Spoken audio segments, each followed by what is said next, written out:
a video game, it's like you have like a role for like Dungeons and Dragons, and it like depends on how charismatic, how much influence you have, how high of a role, or how low of a role rather, you'd need in order to be successful with the request, right? And so if you want to stack that stat for you, then if you want to min-max your influence, if you will, then you want to stack all four of these things. Okay, you're like, okay, I think I'm following with this. So how does this relate to content? So first off, starting from the back, likeness, I think so much more of it is just like, just be you. There's zero ROI in trying to be or act in a way that is different than who you are. It's a relatively trite message, but like most people are NPCs.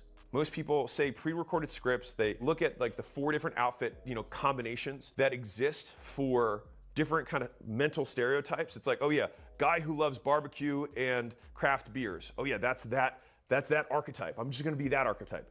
Or you've got like hipster bro who likes hipster shit, right? Or you've got like just bro, right? You've got just like sure bro. And people somewhat put me in that status, but I also like for a few years was wearing like sandals that looked like really weird. And I wore those and that was not bro-y at all, but I wore them because they were super comfortable and I didn't have to like wear socks, which is a big thing for me. Anyways, the point is like, I think what makes you unique is if you actually lean into the nuances that make you you and actually have a way to defend why you do what you do. Because most people don't even think about why they do what they do. And if you do things and you don't know why, it's because you're following someone else's directions for your life rather than your own.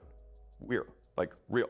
And so much of us have been programmed by people earlier in our lives. And I say programmed as though we're like machines, but what person do you think in your life has super high max status, power, credibility, and likeness? Maxed out earlier on in your life. It's your parents, right? It's your parents. So think about all 4 of these elements. Status.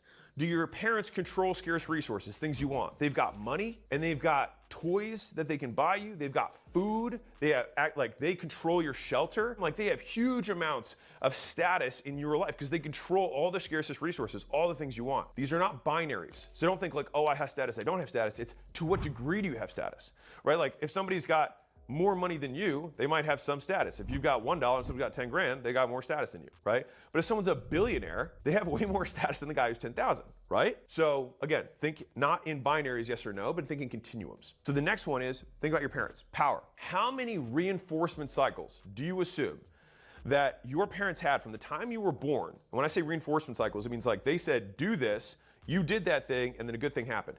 Now, you might be like, I hate my dad or hate my mom or whatever your thing is. I don't really care. That doesn't matter for this purpose. The idea is that they probably said, don't go in the street or don't do that, and you avoided a bad thing, or do this, and then a good thing happened, right? You tied your shoes the first time, you put the 2 bunny ears together, you tied your shoes, a good thing happened, you followed their directions. Think about how many times a parent has given you directions and you followed them, and a bad thing was avoided or a good thing happened.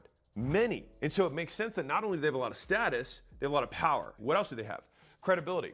Now, this is one where I think parents sometimes might lack compared to the other things. If you have a parent who also has credibility in that specific, realm of whatever it is that they're talking about, then you have even more influence on you. And then finally, for parents, are they like you?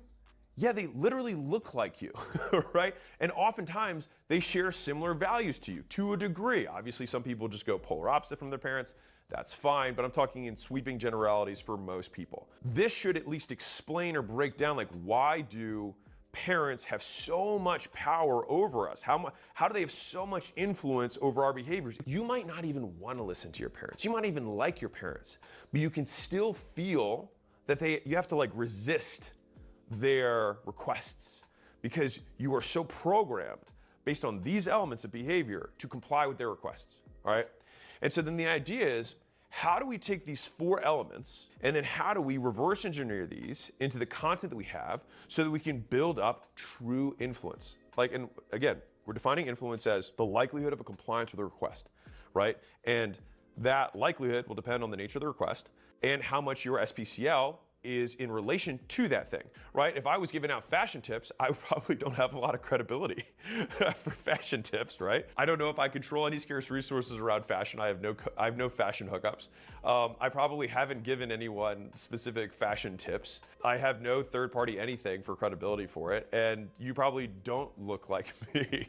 And so I probably would have very low influence. To some degree, they can generalize as you go up and up and up, but you have more influence in domain specificity. If we know these are the 4 things, status, power, credibility, likeness, then for each of these things in our videos, right, we want to demonstrate that we control scarce resources.